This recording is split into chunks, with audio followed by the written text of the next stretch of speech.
તો જે મૂડમાં બેઠા હોય એ મૂડમાં જય બાબારી લખી દેજો. જેટલા લોકો આપણને મળે છે એ બધા જય બાબારી કહે છે.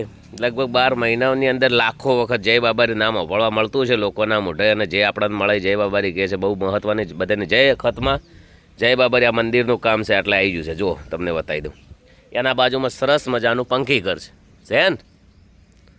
હા શેક ને શેન. અને આ સરસ મજાની આપણે ફરવા માટે ગાડી છે શેક ને શેન. અને આ આપણે સરસ મજાનું રહેવા માટે મકાન છે ને. અને આ છે ભીખાજી શંકેશ્વરજી ઠાકોરજી ચાનું સેલિંગ કરે છે.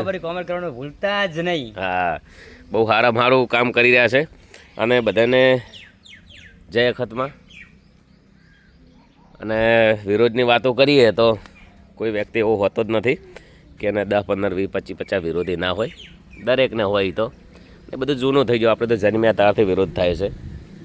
લોકો વાટ જોઈ રહ્યા તમે હો કોમ હારા કરો એનાથી કોઈ મતલબ નહીં. ચારે અમને પગ તોણીએ હે ને.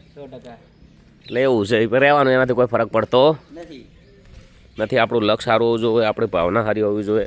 આપણે શું કરવું એ આપણે હોવું જોઈએ. એટલે અને તમે દાડા હોઈ રહ્યો ને કશું નહીં કરો તો દુનિયા કોઈ હાલવા આવવાની નથી. દુનિયા ગમે તે રીતે તમારો ફોલ્ટ ગોચી રહી છે.